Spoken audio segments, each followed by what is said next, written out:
According to Harvard Business School report, up to 95% of startups fail because of single-minded strategies. Investors seeing their future of business differs from the founders, they go different ways and set up different expectations. Investors are an inevitable part of board of directors, and failure to communicate them in the right way leads to startup fast close. In November 2019, CB Insight reported more sophisticated analysis of what makes more startups fail. The first reason, wrong product. The second reason was wrong market. And the third, wrong team. And there are three key reasons to fail. And today I will tell you about board of directors. It's a must-have skill for any founder, for anyone who is building a company and who want to earn first million in business. Hi, my name is Dmitry Bonder. I'm a founder and CEO of an educational company that operates in many countries in Europe and the United States. I designed this channel to help business owners and entrepreneurs to get their first $1 million in business. That's what I did many years ago. And on my channel I'm sharing my 16-year practical knowledge and all challenges I made in my business life. And my mission to gather on this channel active and friendly community who can help each other to build and run companies. So subscribe on my channel if you want to be a part of this growing community. In 2018, I completed Stanford Entrepreneurship Program, and one of the courses I completed was how to build startup boards. Also taking into account a decade of my business experience and being part of several teams and being a part of several board of directors, I can clearly say that building a startup board is a must-have skill for every entrepreneur, for every founder. Setting up the right strategy and desperately follow it with the high level of motivation, well-known rule to run a startup successfully. And this task is commonly taken by business founders who face their board, mainly investors or angels, with their presentations and regular reports on how things are run and done. Indeed, the classical definition of what board is say that the people who decide on finance or not finance questions, and that is all. But if you are not going to become that of 95% failed startups, forget this definition. Build your board by people who will be engaged in a process, who will be engaged in your company and helping you on a regular basis. So how should your perfect startup board should look like? Let me remind you and help build right startup board. First, right product comes to succeed. To get a balanced, well-rounded vision and evaluation of your product, you will need a third-party expertise. And here the inclusion of experienced business developer into your board will be the right decision.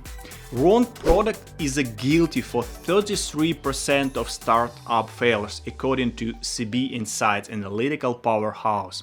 So having a high-level professionals in product launch, testing and evaluation among your board members is critical. Board members are the first people who can help you with the launch of every product you want to launch. That doesn't mean you will engage this person in execution of product strategy, but you will have a person who will provide you with the right advice or critic of your strategy. Ideally, you should search this person among former business development chief executives. If you are lucky to attract such a person to your board, engage him or her in hiring your business developer. Second reason why you need to start up board: a right market fit. A right market must be selected many times when you are building your company. Again, focus on the wrong location, segments, audience brings around 65% of startups fail. So having the market expert in your board is also critical. What will you need from this expert? At first, their connections. With a solid years of professional background in marketing, such expert definitely has a wide range of business connectors or business connections. something you will desperately need to spread up your product. I remember when I was a part of one board, and I remember one guy, he was so well connected, and if we need someone from almost any industry, we just call him and ask to find the right person, and it worked. It worked very cool. And the third, wrong team is guilty of 25% of startup failures. What does it mean for you? What conclusions you can make from this? That means that without a high-level HR expertise, you are also at a big risk to fail. You will build up a perfect board if you involve the professional with strong HR or executive search background in it. That doesn't mean they will execute hiring tasks, but their input in a current or future team's assessment will be very valuable for your growing startup or for your growing business. Of course, you make use their past HR career connections to help you attract talents, or especially high-level talents in your team.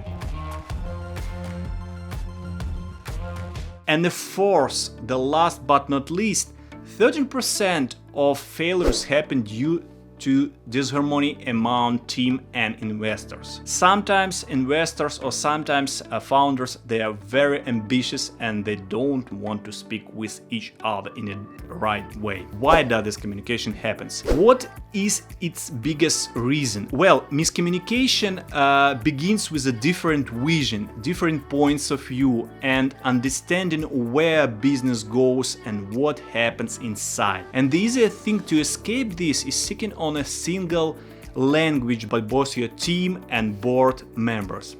This task is your whole responsibility. I will advise you to build and manage your communication by these tools or by some advices that I know from my past experience. So let me give you very clear 3 advice how you can make communication with the board effective and successful. First of all, make your monthly and early reports easy to conduct and analyze. There must be more numbers than words, and these numbers should demonstrate what really happens. For example, if you report percentage of sales, add numbers which might cause this percentage. The second one, send papers, presentation, analysis, reports, it doesn't matter. For early meetings or for quarterly meetings, at least 2-3 days in advance to your meeting date. This helps your board to read and understand how things go and to get enough time to consider, to rethink all that you send them. 1-2 page memos plus updated reports with numbers will be a good style of any materials you are sending to your board member. And the third advice, try to gather all your board members to discuss key strategy issues.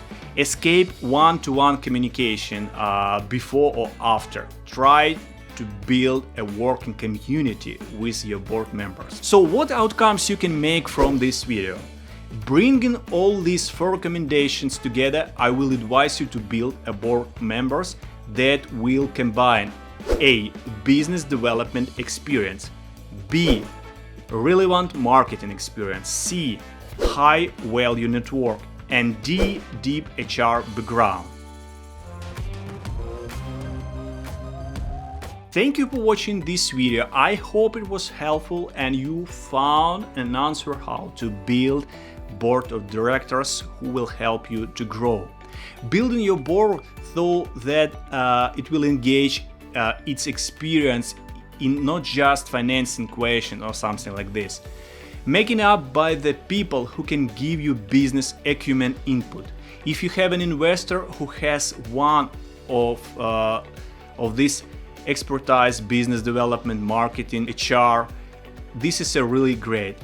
If not, involve additional people with such backgrounds. If you run your startup on your own cash and have strong backgrounds in all 3 directions, my congratulations, you can be only one board member in your business.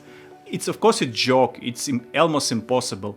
If not, don't ignore all these people and find all of them. I hope my video will help you to get best employees interested and inspired. Please press like, thumb up. and support me on my Patreon platform, link will be in the description. If you don't want to miss future videos on business lessons and practices, thank you for your watching and peace out!